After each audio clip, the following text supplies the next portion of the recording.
Hola, mi nombre es Robert Mackenzie. La semana pasada, Milton Friedman, el distinguido economista, nos llevó a Hong Kong para mostrarnos las ventajas del mercado libre en el que él tiene gran fe. Esta semana Friedman nos llevará a diferentes partes del mundo como India, Japón y Europa, y así ver qué es lo que ocurre cuando el gobierno controla la economía y las actividades de su gente. Después de ver la película, regresaremos a la Biblioteca Hunter de la Universidad de Chicago y así continuar las discusiones acerca de las ideas de Milton Friedman.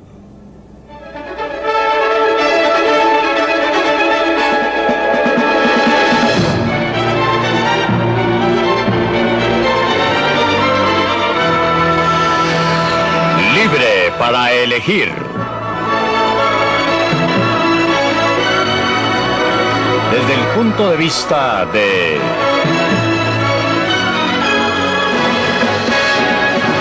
Milton Friedman.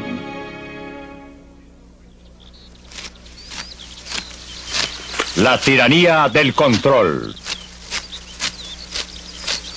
Es época de cosecha y los agricultores japoneses recogen su cosecha para el mercado del arroz en Kioto.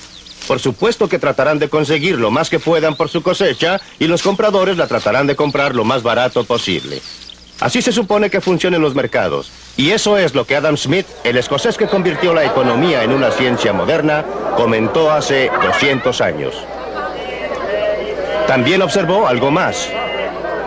En cada país, siempre es y siempre debe ser para el interés de la gran masa de gente comprar lo que ellos quieran a los que lo venden más barato. La proposición es tan obvia que parece ridículo molestarse en probarla, y nunca se habría cuestionado si acaso la sofistería interesada de los mercaderes y fabricantes no hubieran confundido al sentido común de la humanidad. Su interés en este respecto está directamente opuesto a aquel de la gran masa de gente. El destello de genio de Adam Smith fue ver cómo los precios que emergían en el mercado, el precio de los bienes, los salarios de los obreros, el costo del transporte, podían coordinar las actividades de millones de personas independientes desconocidas entre sí, sin que nadie les dijera lo que debían hacer.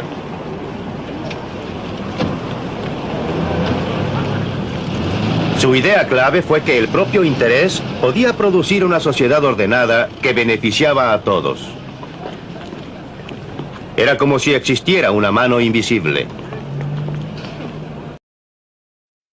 La mano invisible es una frase que fue introducida por Adam Smith en su gran libro La riqueza de las naciones, en el que él habló del modo en que individuos que solo pretendían desarrollar sus propios intereses fueron guiados por una mano invisible a promover el bienestar público, lo que no era su intención.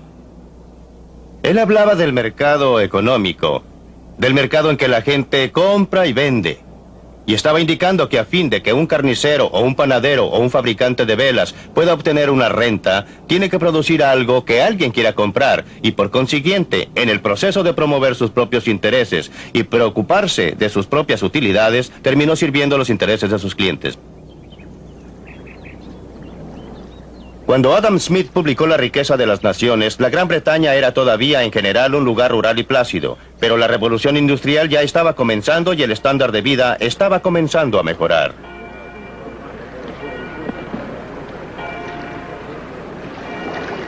Un obstáculo fue que el comercio con otras naciones todavía estaba fuertemente controlado. Los comerciantes del mercado nacional habían persuadido al gobierno de esa época que impusiera fuertes derechos e impuestos a todas las importaciones extranjeras a fin de garantizarles un mercado protegido.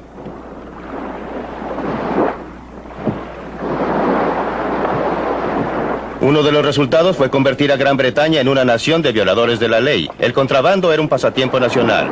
Brandy, vinos, tabaco y cualquier cosa que tuviera un alto derecho de aduana. Durante años los hombres de impuestos internos lucharon en una batalla que perdían a lo largo de las costas y ensenadas de las Islas Británicas. En 1846, después de años de discusiones y éxito parcial, los seguidores de Adam Smith finalmente persuadieron al Parlamento británico que eliminara todos los derechos sobre los bienes importados del exterior. Gran Bretaña inició un comercio totalmente libre, dando un impulso adicional al creciente estándar de vida. Lo que ocurrió en Gran Bretaña como una consecuencia de liberar la tremenda fuerza del interés propio, tuvo el efecto inesperado de beneficiar a millones de personas a través de todo el mundo. Y en 1851, la evidencia fue exhibida con orgullo en la gran exposición del Palacio de Cristal.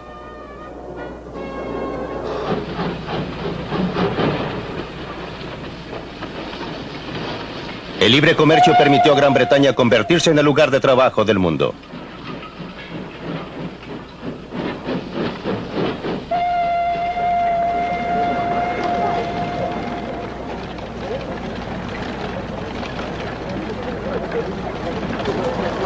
¿Pero fue todo un accidente? No lo creo. Considere lo que ocurrió en 1868 al otro lado del mundo, en el Japón.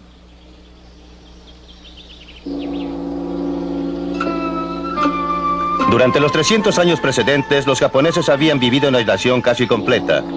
Habían desalentado a visitantes de otras nacionalidades, especialmente del occidente. El resultado fue que, por los estándares de occidente, Japón estaba atrasado. Era una sociedad feudal con señores y siervos, y pobre del que tratara de cambiar el orden de las cosas.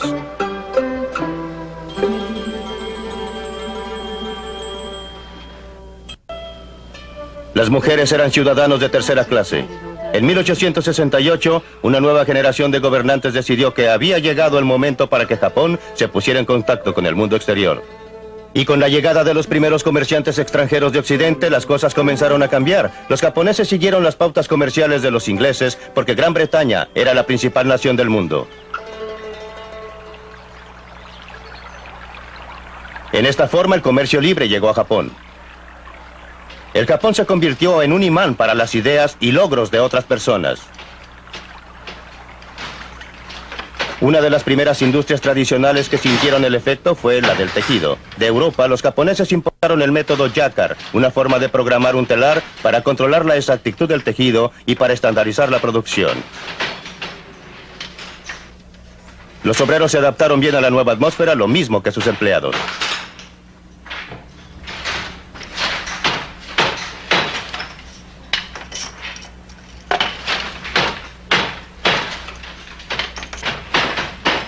La adopción de técnicas de producción en masa significó que los obreros pudieran salirse de las industrias tradicionales e ingresar a las nuevas, todo lo cual contribuyó al auge del comercio.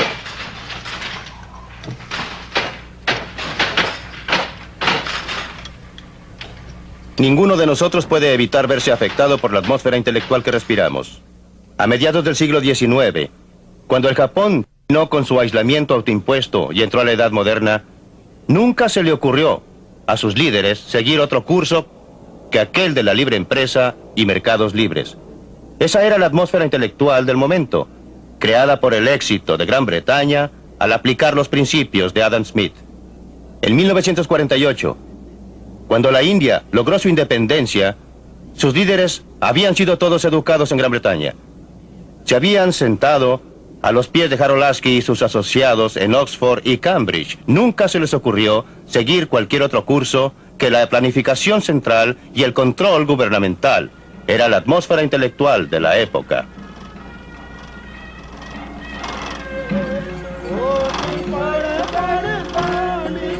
La semilla intelectual echó raíces. A medida que crecía, debía ser honrada y aún adorada.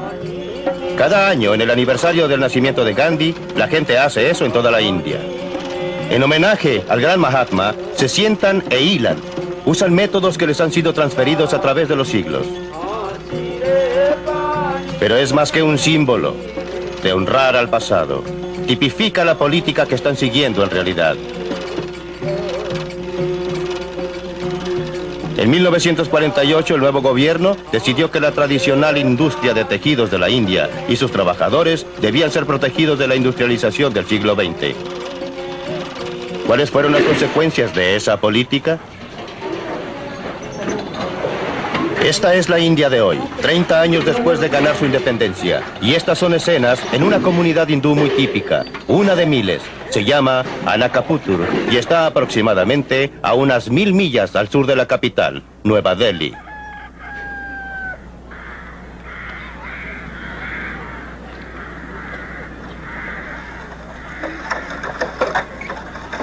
Esta no es la clase de vida que el gobierno tenía la intención de perpetuar.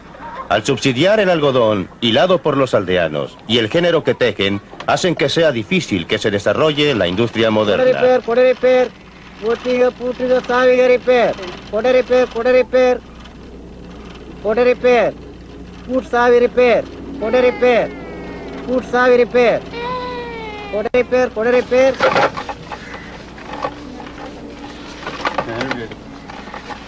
Esto es la clasificación por tamaño. Es una técnica esencial en la producción de géneros en que el hilado es aislado y limpiado.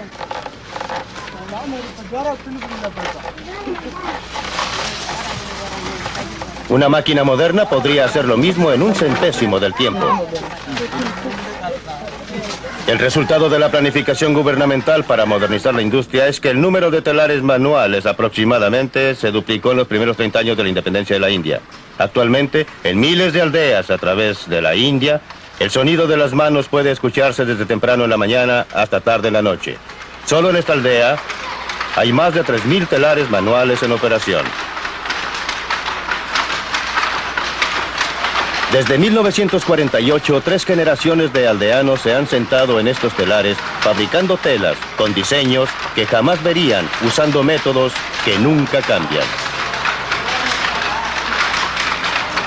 No hay nada malo con esta actividad, siempre que sobrevivan a la prueba del mercado, ya que es la forma en que esta gente puede usar sus habilidades y energías con mayor eficiencia. Después de todo, en el Japón, donde el gobierno no ha estimulado especialmente la industria de telares manuales, aún existe un segmento muy pequeño, pero muy productivo de telares manuales.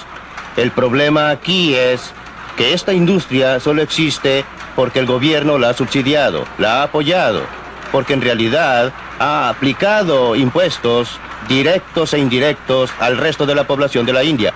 Gente que no está mejor de lo que esta está, a fin de permitir que continúe su actividad. Otras industrias, tanto industriales textiles como de una variedad de clases, han sido restringidas, limitadas. Se le ha impedido proporcionar empleo más productivo a fin de proporcionar lugar a esta industria. El efecto ha sido inhibir el desarrollo, impedir el crecimiento e impedir la actividad dinámica que en otra forma podría desarrollarse con las energías y habilidades del pueblo de la India.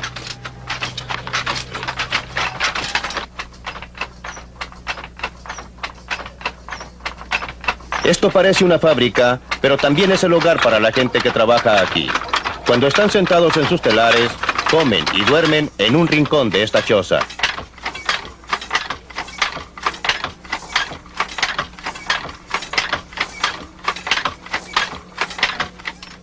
A través del mundo, los gobiernos siempre declaran que están mirando hacia el futuro. En la práctica, siempre están mirando hacia atrás, ya sea protegiendo a las industrias que existen o asegurándose que cualquier empresa que hayan decidido iniciar sea estimulada y desarrollada. Esto ocurre a costa de la clase de desarrollo sano de industrias nuevas, dinámicas y capaces de adaptarse que indudablemente surgirían si se dejara operar libremente al mercado, si se permitiera separar las empresas no exitosas de las exitosas, desalentando a las no exitosas y estimulando a las exitosas.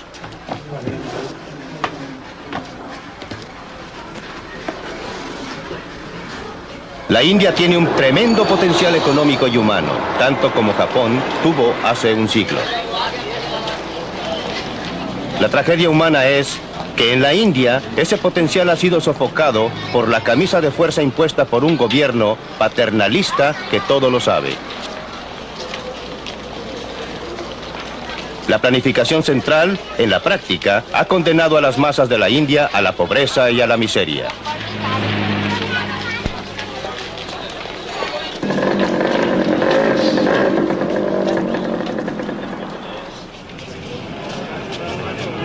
Sabemos lo que ha ocurrido en el Japón. El libre comercio inició un proceso que revolucionó al Japón y a la vida de su gente.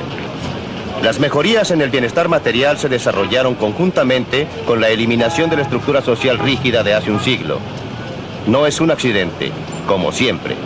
La libertad económica promueve la libertad humana. Y en el intertanto, ¿qué ha ocurrido en la industria japonesa de tejidos?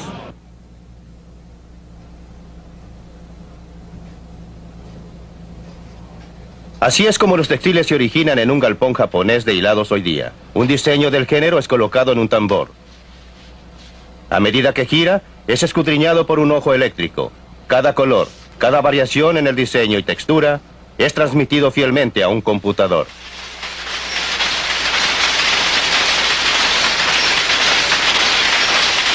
Es todo lo que necesita un telar moderno del Japón.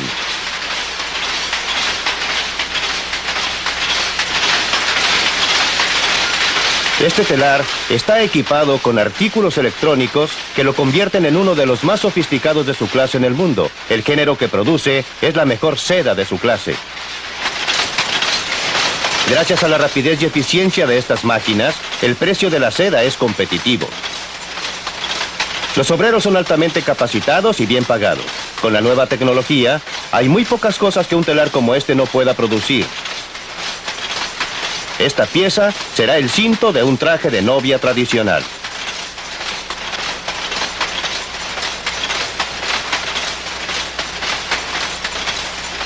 Estos son productos fabricados a máquina, pero por cualquier estándar son muy hermosos. Pueden compararse con el trabajo más fino del telar manual. Y no solamente el producto terminado es notable. La tecnología sofisticada que fue desarrollada para hacer que esto fuera posible ha sido adaptada a otros procesos, parte del desarrollo que se autogenera bajo la libre empresa. Y todo se deriva de una antigua industria tradicional, el hilado, que importó un nuevo método para controlar sus telares cuando el Japón adoptó el libre comercio hace más de un siglo. Pero aunque parezca increíble, muchos siguen manteniendo actualmente que no se puede dejar que los mercados operen libremente, que deben ser controlados por el gobierno. Este muelle está en Escocia. Un gobierno inglés, un gobierno socialista decidió que su papel era proteger aquí a los obreros contra la competencia. Y así en los astilleros Govan están construyendo estos buques para el gobierno polaco. A fin de obtener la orden de compra por el buque, el gobierno inglés está usando el dinero de muchos contribuyentes británicos para subsidiar el trabajo. En otras palabras, los ingleses están fabricando estos buques a fin de venderlos con pérdida a los polacos.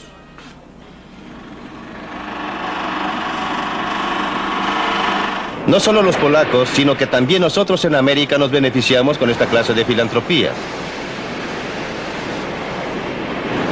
La industria del acero en los Estados Unidos fabrica un producto fino. Otros países también lo hacen. Y su acero es a menudo más barato, a veces porque sus contribuyentes lo subsidian. Así pues, ¿por qué no podría el consumidor norteamericano comprar acero donde lo pueda obtener más barato, en casa o en el extranjero? La industria norteamericana del acero ha trabajado mucho tratando de persuadirnos que no nos conviene comprar en el mercado barato.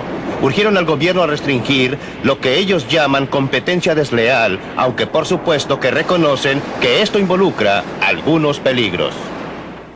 El dilema de pedir ayuda a nuestro gobierno en este problema de competencia desleal nos preocupa a muchos porque la espada en realidad corta en ambos sentidos. Pero creemos que lo que hemos tratado de hacer es muy diferente a la clase de participación gubernamental directa que ocurre en muchas de las naciones extranjeras a través del mundo, donde los gobiernos proporcionan asistencia financiera directa, ya sea en forma de propiedad o préstamos o subsidios en alguna u otra forma. Lo que hemos tratado de hacer es simplemente obtener que nuestro gobierno haga valer las leyes de los Estados Unidos contra la competencia desleal que siempre ha estado presente en los libros de los Estados Unidos. Hacemos una clara distinción entre eso y, por ejemplo, los varios cientos de millones de dólares que el gobierno francés ha concedido a las industrias francesas del acero, o que British Steel Corporation haya recibido 1.3 billones para inversiones de capital este año.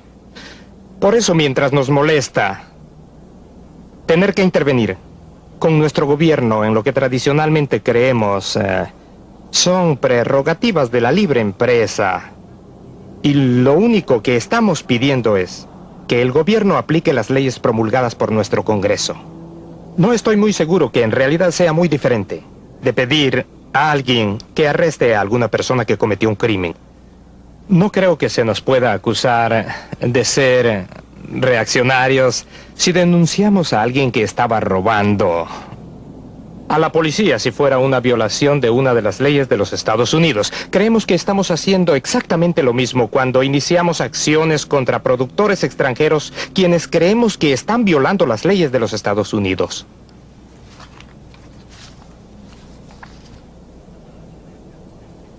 La falacia de este argumento es que no enfoca la cuestión real.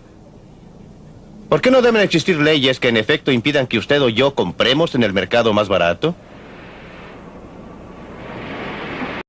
Cuando alguien se queja de la competencia desleal, los consumidores deben tener cuidado. En realidad es pedir un privilegio especial, siempre a costa del consumidor.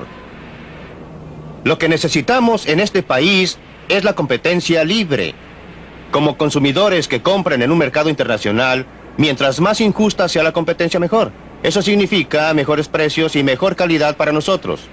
Si gobiernos extranjeros quieren usar el dinero de sus contribuyentes para vender bienes a bajo costo a la gente, ¿por qué debemos reclamar? Sus propios contribuyentes reclamarán muy pronto, y no durará mucho tiempo. La historia proporciona muchas pruebas de lo que sucede cuando industrias protegidas por el gobierno compiten con industrias que tienen que operar en un mercado abierto y libre.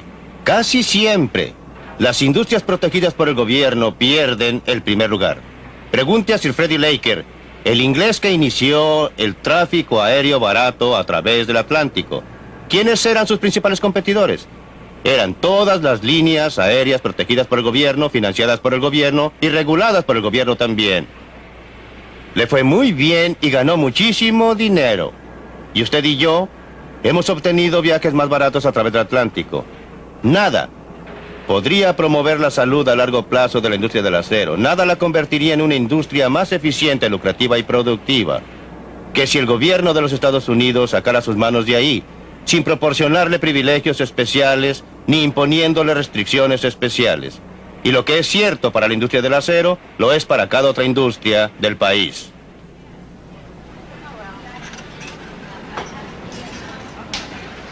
Estas mujeres trabajan en una industria que hasta ahora no ha solicitado protección especial, la industria del silicon chips. Cada uno de estos pequeños cuadrados en este disco es un microcircuito integrado altamente complicado. Un técnico norteamericano los examina para descubrir defectos. Es un trabajo altamente especializado y ella ha tenido mucha capacitación. Cuando haya ejecutado su labor, los ítems rechazados serán separados de los otros y los circuitos buenos serán embalados y enviados a Malasia, recorriendo la mitad del mundo. El producto de la habilidad tecnológica norteamericana regresa con este aspecto. Cada microcircuito ha sido encerrado en cerámica por un trabajador malayo que es altamente productivo en esta clase de trabajo. Pero los malayos no son capaces de probar sus productos, por eso vuelven aquí, a América, para ser alimentados a estas máquinas. Los ingenieros norteamericanos son buenos para producir máquinas sofisticadas. En una operación que dura una fracción de segundo, estas máquinas pueden probar cada circuito, lo pueden clasificar según su calidad y luego lo pueden dividir en una de 6 categorías diferentes de confiabilidad. La mano invisible de este mercado libre ha logrado maravillas tanto para las muchachas norteamericanas como para sus contrapartidas de Malasia. Y todavía no hemos llegado al final porque los silicon chips norteamericanos son exportados a muchos países donde obreros extranjeros los arman. El producto final es luego devuelto a muchas tiendas, de modo que usted y yo, los consumidores, podemos beneficiarnos con calculadoras de $10, como también con muchos otros dispositivos electrónicos que hasta hace poco simplemente no existían.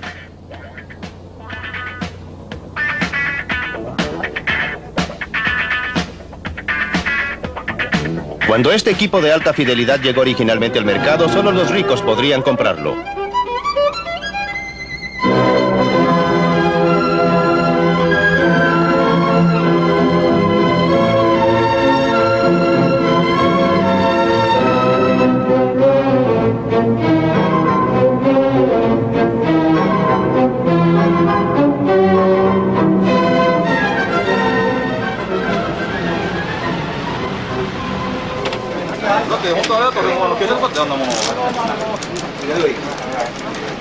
Pero aun cuando el mercado internacional del trabajo parece operar a beneficio de todos, la gente siempre alega contra él. El argumento usual contra el comercio libre total es que la mano de obra barata en el exterior quitará empleos a los trabajadores en casa. ¿Pero qué es barato? El obrero japonés es pagado en yens. El obrero norteamericano es pagado en dólares. ¿Cómo comparar el yen con el dólar? Necesitamos alguna forma de transformar a uno en el otro. Aquí es donde entra el tipo de cambio. El precio del yen en términos del dólar. Supongamos que a algún tipo de cambio los bienes japoneses son en general más baratos que los nuestros.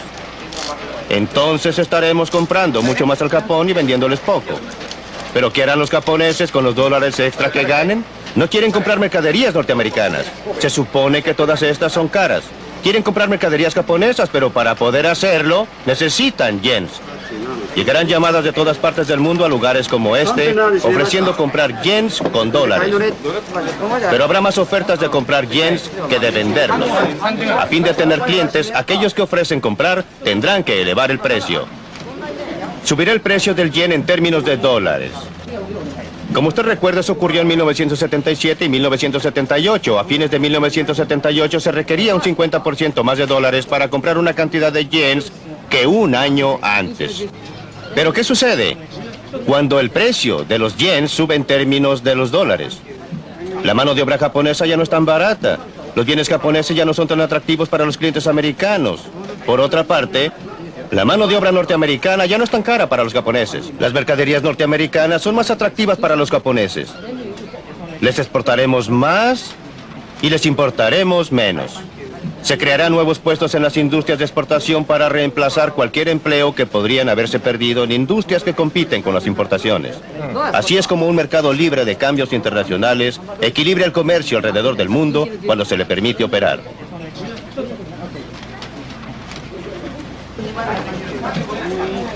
El problema es que cada vez con mayor frecuencia no se permite operar a un mercado libre. Por motivos que parecen ser razonables, si usted no los examina cuidadosamente, los gobiernos insisten en interferir, pero cuando lo hacen, no es posible ocultar los efectos dañinos por mucho tiempo. El motivo principal por qué el yen japonés subió tanto en su precio en esos años del 77 y 78 fue porque el gobierno japonés había estado tratando de impedir que el precio del yen subiera. En el proceso, se permitió que los que podían haber sido disturbios menores se acumularan hasta formar una importante brecha en el comercio. Como resultado, cuando finalmente se permitió operar a las fuerzas del mercado, lo que debe ocurrir más tarde o más temprano, se necesitó un cambio importante en el tipo de cambio del yen para que todo volviera a la normalidad. ¿Por qué no aprenden los gobiernos? Porque los gobiernos nunca aprenden, solo aprende la gente. Y la gente que aprende hoy día puede no ser la gente que estará a cargo de la política económica mañana. Cuando usted contemple esto, usted puede convenir conmigo que lo que necesitamos son restricciones constitucionales sobre el poder del gobierno para interferir en los mercados libres, en cambios internacionales, en comercio internacional, en muchos otros aspectos de nuestras vidas. Libre para elegir. Esta película me ha puesto nervioso. Existen consideraciones políticas, sociales y éticas que desgraciadamente no se reflejan en la filosofía económica expresada. Existe un sentimiento penetrante en esto de que el trabajador individual debe ser sacrificado para el bien general de toda la sociedad. Y yo no veo cómo se pueda sacrificar el bien general de los individuos para la sociedad, ya que la sociedad solo consiste en esos millones y millones de individuos agrupados. Y en ninguna parte se presta consideración alguna a los aspectos sociales y éticos de la fórmula de libre comercio que usted propicia. Obtengamos otros puntos de vista del grupo. ¿Cuál es su reacción, Dan Ransfield, como hombre de negocios, a la idea expresada por Milton Friedman de que Norteamérica debe comprar en los mercados más baratos, los bienes más baratos, sin protegerse contra estos? Juré que jamás trataría de defender a Milton Friedman y no lo haré. Pero déjeme comentar primero las observaciones de Dick. Me preocupa oír que se invoquen argumentos sociales y morales en un tema como este, porque me parece que la medida es lo que en realidad afecta al ser humano. Cada individuo debe preocuparse por la humanidad. Para un solo individuo que esté desempleado representa un 100% de desempleo. y eso lo reconocemos, yo lo reconozco. Pero el mundo real es, si usted, como lo hizo la película, fuera a la India y usted quiere ver las cosas que uno puede describir como inhumanas, como pobreza y problemas de seres humanos, ve que existen. Y la prueba debería ser qué resulta, qué proporcionará una circunstancia que será más que dinámica y más productiva en el mundo. Es verdad que a largo plazo estaríamos mejor con el comercio libre, estoy de acuerdo con Milton. Pero es el corto plazo el que importa, y es aquí donde existen problemas serios de ajuste. No hay duda de que los países en desarrollo necesitan acceso a mercados tales como los mercados norteamericanos. Y Norteamérica los necesita para exportar a fin de poder exportar más a los países en desarrollo. Las exportaciones norteamericanas a esos países aumentaron un 20% del total de exportaciones. Un 30% durante los últimos 10 años. Pero el ajuste es importante porque lo que está ocurriendo actualmente es que no un grupo cualquiera de obreros está siendo afectado por este comercio. Son los obreros norteamericanos con mayores desventajas y menos privilegios los que están siendo afectados. Y generalmente son mujeres, miembros de las minorías, que trabajan en vestuario y en la electrónica. Y creo que el ajuste consiste en acción tanto del país en desarrollo como del país desarrollado. Por ahora, consideremos el aspecto norteamericano. Por la parte norteamericana, los sindicatos y la industria deben dejar de discutir respecto a asuntos morales y deben organizarse. No puedo estar más de acuerdo con Helen. Creo que aquí está involucrado un problema muy válido de distribución de renta. Por cierto que la sociedad está mejor y los consumidores están mejor como resultado de importaciones más baratas y los apoyo, y aquí estoy totalmente de acuerdo con Milton. Pero si la incidencia del ajuste afecta a grupos desposeídos, entonces usted querría hacer algo al respecto, si esto realmente se convierte en un asunto ético. Pero la otra cosa que creo que Milton propone, con la cual estoy absolutamente en desacuerdo, es, suponga que los gobiernos extranjeros en realidad subsidien y promuevan activamente las exportaciones. Para usted, ¿se echaría usted para atrás simplemente y solo diría, vamos a estar mejor como resultado de esto? Yo no creo que esto considere el hecho de que todo el sistema internacional pueda quebrarse como resultado de lo que la gente considera como competencia desleal que emerge en economías pluralistas. Y creo que esto es lo que en realidad ustedes están comenzando a ver. Así pues, necesitamos algunas sanciones. Quiero decir, puedo recibir propiedad robada y estoy mejor. Por supuesto que estoy mejor. Pero si como resultado de esto estimulo el robo, creo que pocas personas estarían de acuerdo de que esto es algo de lo que uno en realidad querría preocuparse. Antes de dar la palabra a Friedman, ¿una reacción a los comentarios? Sí, en realidad para Don y para Helen. Don, usted eligió dejar de lado, o usted parece haber elegido dejar de lado las consideraciones sociales y éticas. Y en absoluto, lo que dije fue, hay que colocar el asunto en una balanza, que existen consideraciones sociales y éticas con y sin un mercado libre, y la tendencia es que la gente solo invoque la moralidad por su parte, y no reconozca que hay problemas de seres humanos en este mundo que van a suceder en cada caso, y la medida o la prueba deben ser qué ocurre en realidad allá afuera, y entonces estudiar esa cuestión. creo que debe usted también considerar el aspecto social de esta situación. El comentario de Helen, lo del desplazamiento. Ahora tengo una pregunta para Milton en este momento. ¿Cuánto tiempo asigna usted como horario para el desplazamiento de esta gente, de estos obreros? ¿5 años? ¿10 años? ¿Una generación? ¿Cuánto tiempo demorará antes de que la sociedad en general se equilibre y el individuo, el ser humano, ya no sufra más? Déjeme considerar su última pregunta primero y luego pasar a su pregunta básica. Siempre he estado a favor de reducir gradualmente los aranceles a través de un periodo de 5 años. Una reducción de un 20% anual durante 5 años para darle tiempo a la gente a ajustarse. Ahora, con respecto a su asunto fundamental. Creí que había oído todas las objeciones imaginables a mis puntos de vista. Pero usted es el primero que me ha acusado de colocar los intereses conjuntos de la sociedad sobre los intereses de los individuos. Si existe un elemento en mi filosofía social, en mi filosofía ética que sea predominante, es que la unidad definitiva es el ser humano, el individuo, y que la sociedad es un medio por el cual logramos nuestros objetivos conjuntamente.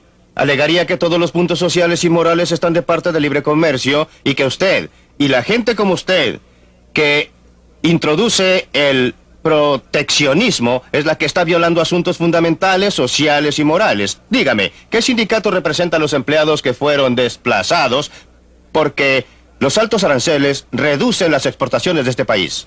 Porque los aranceles altos hacen que el acero, por ejemplo, u otras mercaderías sean más caras y como resultado, aquellas industrias que usan acero tendrán que cobrar precios más altos.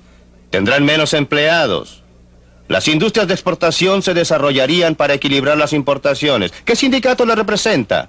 ¿Qué punto moral de vista tiene usted respecto a sus intereses? Bueno, señor, pero es que usted no ha contestado mi pregunta básica. ¿Durante qué periodo de tiempo? ¿En qué marcos? ¿5 años? ¿10 años? ¿Una generación? Dije 5 no ha contestado años. mi pregunta. 5 años. Milton, usted dice, sin embargo, que los aranceles deben eliminarse gradualmente durante 5 años sin importar la acción de otros países. ¿No es una especie de negociación o algo distinto? Sin importar las acciones de otros países, hasta ahora obviamente preferiría que los otros países redujeran sus aranceles. Pero si no se mueven, debe moverse Norteamérica. Definitivamente. ¿Está de acuerdo con esto, Dan Rumsfeld? No estoy en contra del comercio recíproco. Su opinión. Usted está a favor No de estoy obtener en un contra. comercio recíproco, pero ¿está usted dispuesto a llegar allí unilateralmente? Sí. Sí. Me parece que probablemente vale la pena moverse en esa dirección. No sé dónde me detendría. Yo no... Es un programa quinquenal, ¿lo acepta? Me parece que se obtiene acción hasta el punto que usted está haciendo algo que tiene sentido para los seres humanos. Presumiblemente eso podría ser persuasivo para otros. Presumiblemente existiría una secuencia lógica en que otros países comenzarían a notar que esto tiene un cierto grado de validez mundial. ¿Ocurrirá esto, Helen?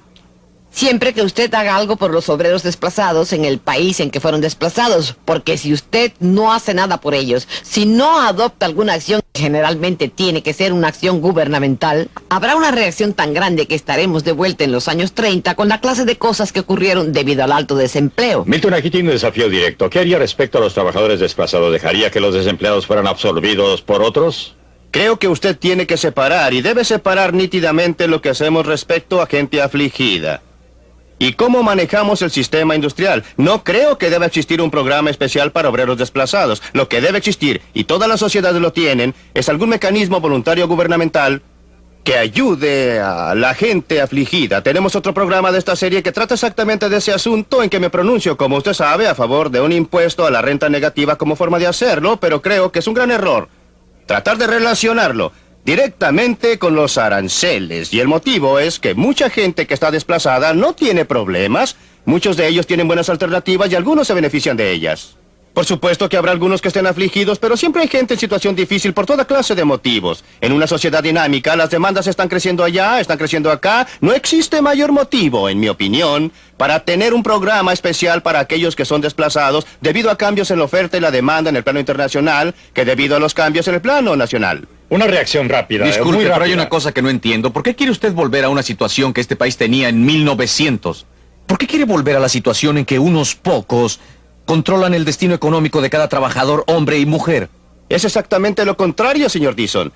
El mejor modo de limitar el control por parte de unos pocos es el comercio libre a nivel mundial. No existe medida alguna que haría más para evitar el desarrollo del monopolio privado, que un comercio libre completo sería mucho más efectivo que todos los juicios No, estoy en antimonopolios que se siguen desacuerdo en el mundo. total.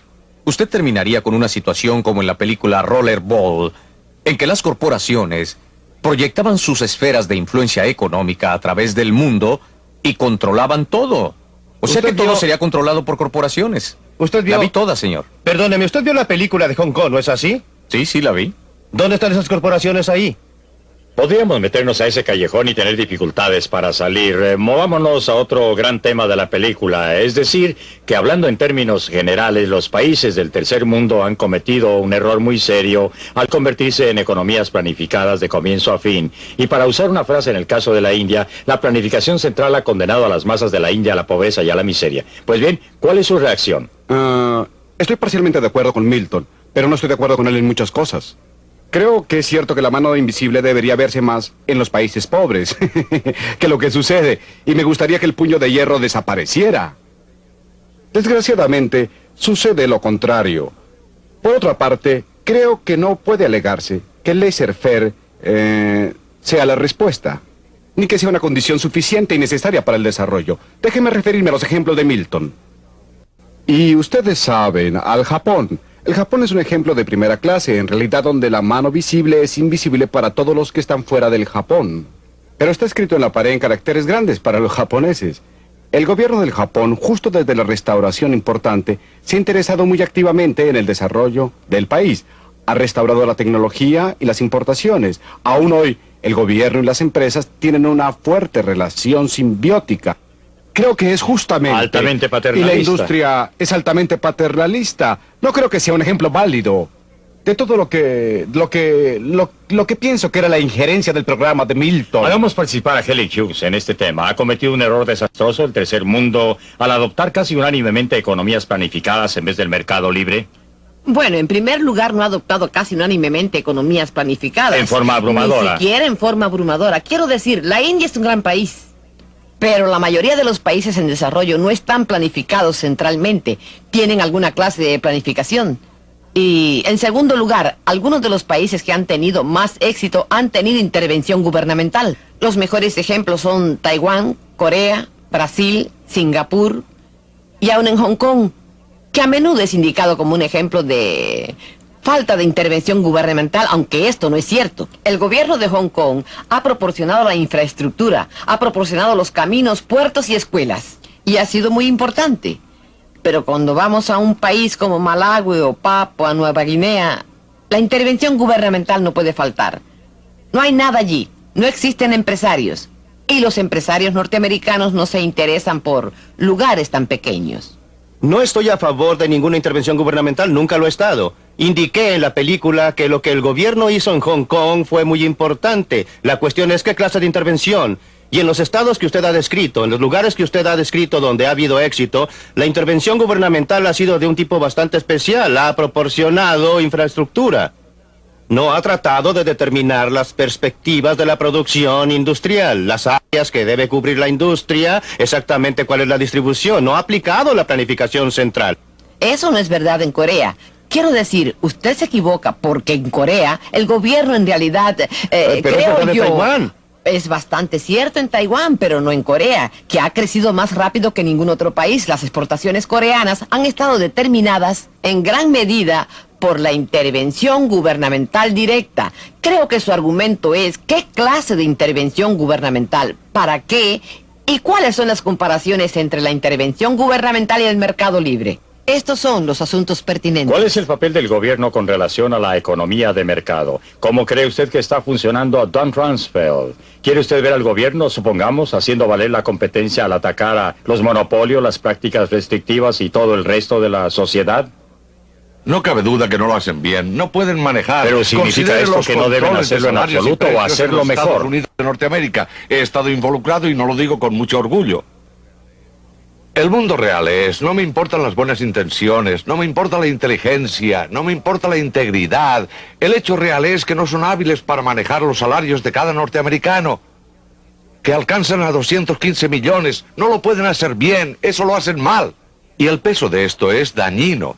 Está demostrado gráficamente en cada documento del Consejo de Consultores Económicos de los Estados Unidos. Pero ¿qué hay respecto a la pregunta adicional? ¿Es capaz el gobierno en este país o en otro lugar de garantizar la competencia por otros medios? No estoy hablando ahora de control de precios y control de salarios, sino garantizar la competencia más bien que permitir acuerdos de precios o convenios y monopolios. ¿Qué opina usted? Pienso que el gobierno actúa correctamente en esa área y que debe estar ahí para garantizar la competencia.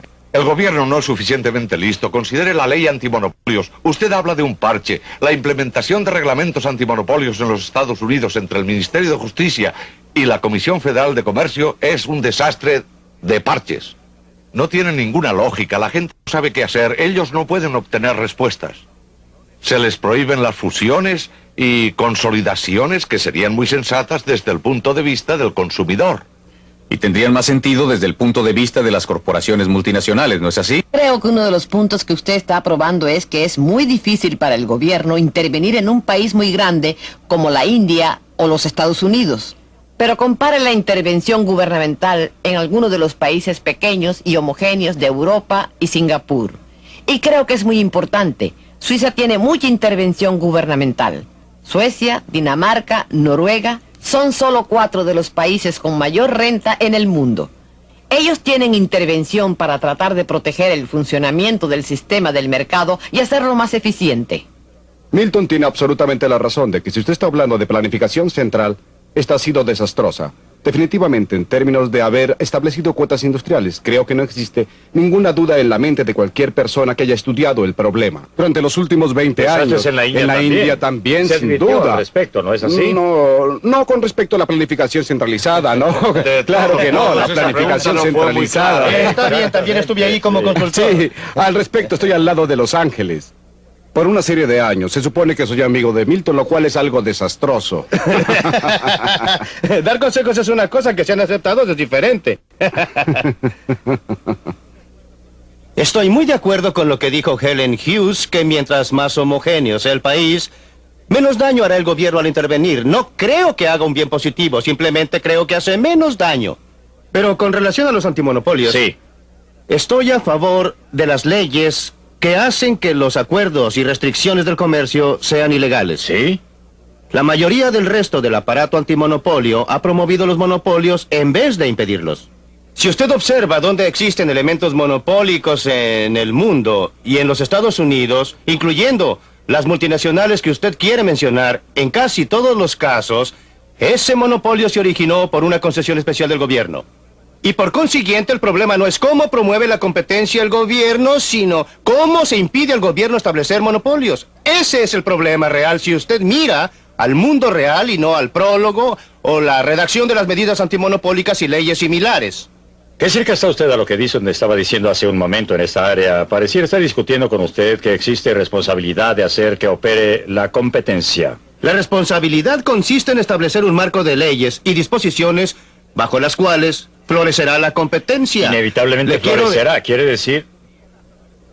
Bien, hasta donde puedo saber, no conozco ningún caso en la historia en que los monopolios han podido mantenerse durante un tiempo sin que la asistencia gubernamental esté directamente de su parte. Los monopolios sindicales representados por el señor Dixon jamás tendrían el poder que poseen actualmente si no fuera por los privilegios especiales que el gobierno les ha concedido. Comprendo perfectamente que él esté a favor de esta acción antimonopólica de parte del gobierno, porque en realidad es principalmente acción a favor de los monopolios.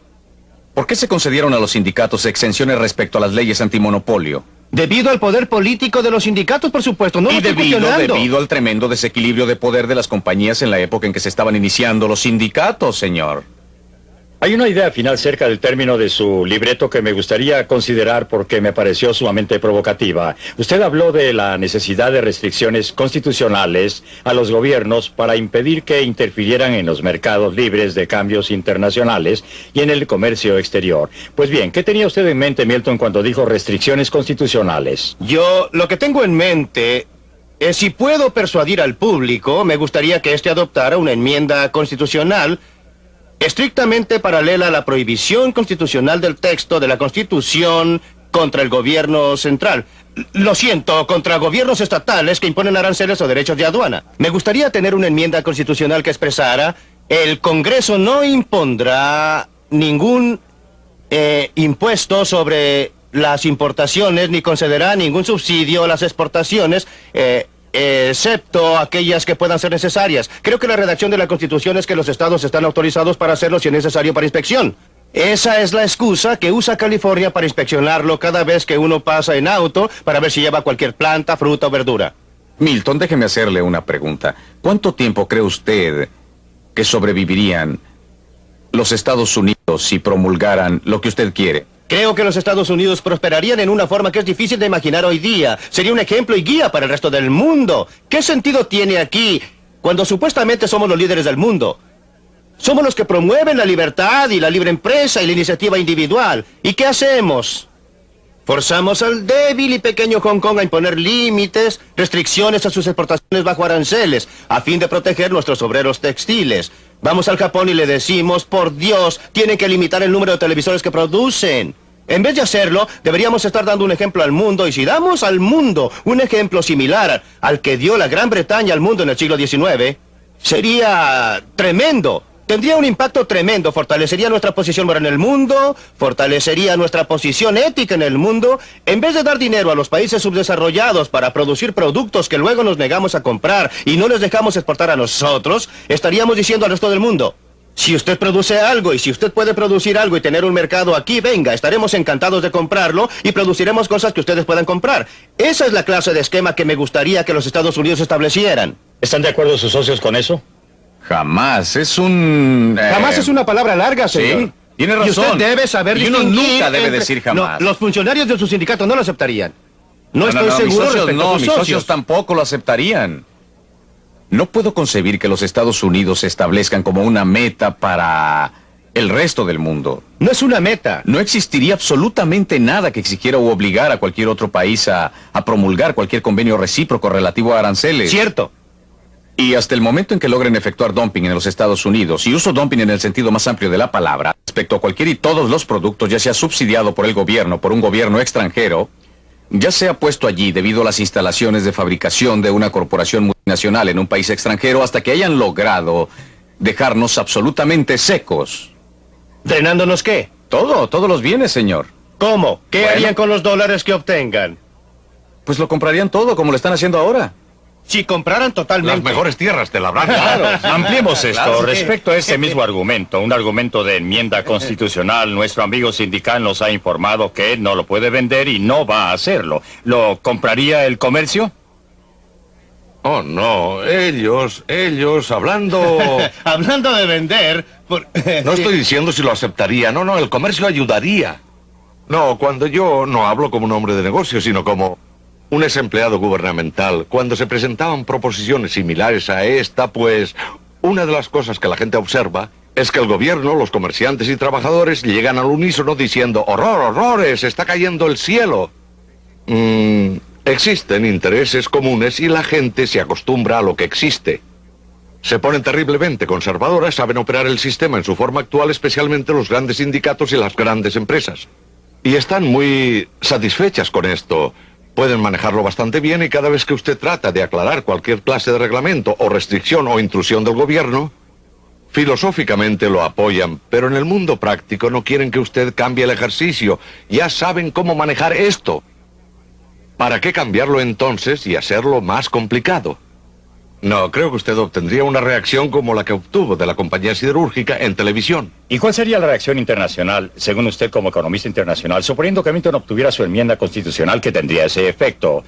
¿Cómo reaccionarían a ella los otros países? Bien, creo que el ejemplo fundamental de Milton de por qué no ser como Inglaterra en el siglo XIX está equivocado. Gran Bretaña en el siglo XIX era el país industrializado. Estaba muy adelantado Muchas respecto a décadas. los otros. Adelantado en muchas décadas con respecto a todos los otros. Y estaba obteniendo utilidades mayores, una renta económica superior en su producción. Y lo estaba haciendo a un costo muy grande para los obreros de Gran Bretaña. Los obreros de Gran Bretaña fueron grandemente explotados bajo esas circunstancias y no queremos volver a eso. La situación internacional es mucho más compleja. Y los países, hay países con distintos niveles de desarrollo, países con sistemas sociales diferentes y países con objetivos sociales diferentes. Y por eso creo que la solución está mal fundada y es milenaria, es utópica. Creo que tenemos que considerar un proceso mucho más realista de discusiones, negociación, como ha ocurrido para llegar a donde vamos, sin dañar a la gente que paga por el ajuste, que básicamente son los obreros, no los economistas. ¿Puedo hacer un breve comentario? Sí. Me preocupa la discusión debido a la complejidad de las relaciones internacionales, que deben ser planificadas y administradas. Por definición, no somos capaces de administrar la economía mundial. En cada caso en que lo hemos tratado de hacer, las cosas no han resultado como se planeaban.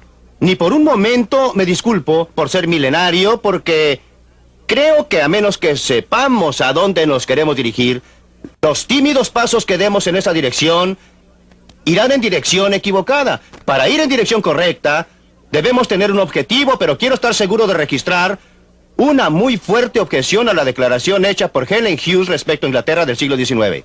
Creo que está simplemente equivocada. Los obreros no eran explotados. Los estudios que se han efectuado recientemente han demostrado una y otra vez que el siglo XIX fue un periodo en que el trabajador inglés común experimentó un alza muy sustancial y muy rápida en su estándar de vida. Inglaterra no estaba sola.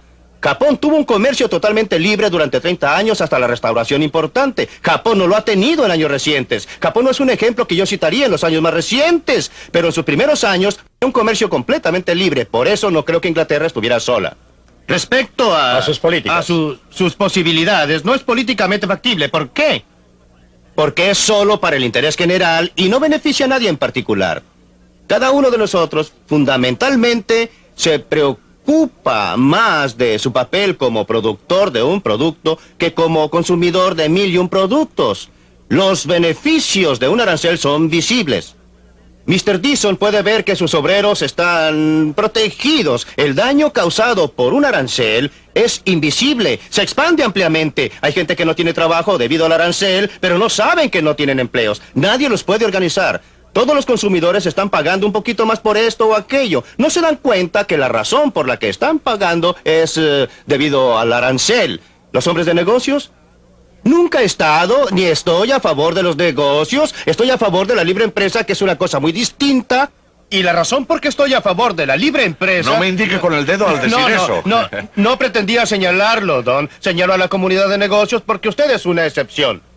Porque... Pero aceptó que existía una alianza tácita, porque de ese modo le impide lograr su propósito, ¿no? Sí, indudablemente existe la alianza. En mi opinión, el argumento más fuerte a favor de la libre empresa es que impide que una persona tenga demasiado poder, sin importar que sea funcionario gubernamental, ejecutivo de un sindicato o un ejecutivo de negocios. Los fuerza a soportar y a callarse, ya sea que tengan que entregar los bienes, producir algo que la gente está dispuesta a pagar o tienen que dedicarse a un negocio diferente. Hasta aquí llegaremos con la discusión esta semana y espero que estén con nosotros para el próximo episodio del Libre para Elegir.